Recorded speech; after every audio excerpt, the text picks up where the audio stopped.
Oke, assalamualaikum warahmatullahi wabarakatuh. Kali ini di pertemuan ke-12 materi informatika. Oke, tetap selalu dukung. Jangan lupa follow akun Instagram dan subscribe di YouTube, like juga dan komen. Oke, di pertemuan ke-12 materi informatika di sini yang akan saya bahas yaitu adalah merakit komputer, materi merakit sebuah komputer. Dimana langkah pertama harus menyiapkan mainboard. Mainboard itu samanya dengan sebuah mesin. Komputer yang digunakan untuk keperluan sehari-hari biasanya menggunakan mainboard yang mendukung prosesor ataupun Intel Core i3 ataupun i5 atau Core i7. Ini adalah bentuk mainboard di mana sebuah mesin jika di sebuah laptop ini semua lebih kecil dibanding sebuah komputer. Kemudian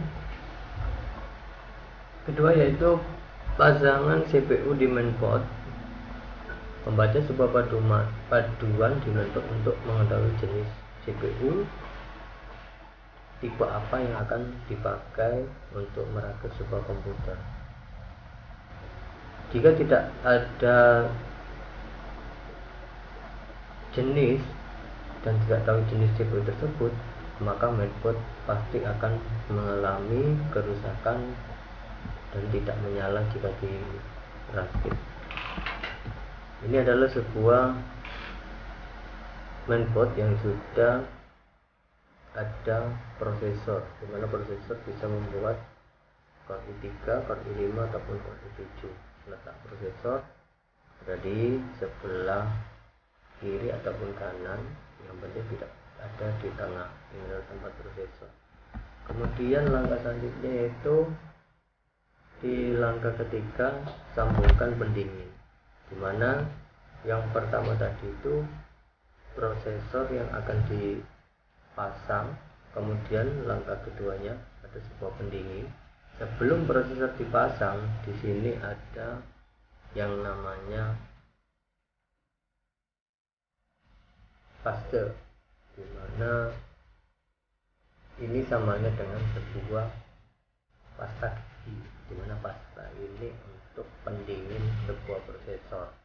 Jika menggunakan pasta gigi itu tidak akan tahan lama, melainkan hanya beberapa bulan itu sudah harus mengisi lagi prosesor ataupun memberikan ulang pasta tersebut.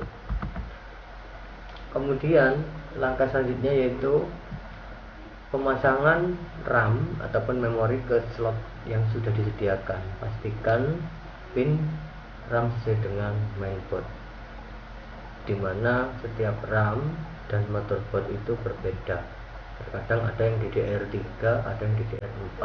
Itulah perbedaannya.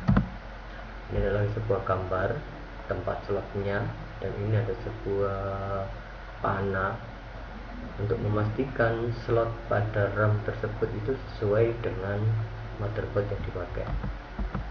Dan langkah selanjutnya yaitu kelima, membuka sebuah casing lalu menyambungkan satu daya berjenis MATX. Setelah semua itu terhubung ke casing, sambungkan kabel tersebut.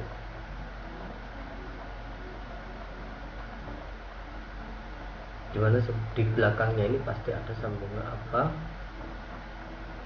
Sambungkan satu daya sebuah casing untuk memasang mesin selanjutnya. Kemudian langkah selanjutnya yaitu meletakkan bagian belakang mainboard dan menyesuaikan posisi untuk menancapkan sebuah flash disk ataupun kabel LAN. Dan semua itu perlu mengetahui dan membaca buku paduan yang ada. Kemudian di langkah ketujuh, menyesuaikan sebuah posisi mainboard di dalam casing. Sebuah casing itu pasti ada tancapan untuk sebuah murnya ataupun bisa dikatakan dengan baut, itu pemasangannya sudah ada tempat slot-slotnya masing-masing. Kalau yang hitam ini adalah power supply. Power supply ini untuk menghidupkan pertama kali laptopnya itu menuju power supply tersebut, baru dari power supply menuju ke motherboard. Langkah selanjutnya yaitu yang ke-8, menghubungkan antar ke monitor dengan satu cahaya. Kalian dapat menghubungkan ke motherboard. Ini adalah SATA ini sebuah hard disk, di mana hard disk dari motherboard pertama jangan pernah sampai salah tancap.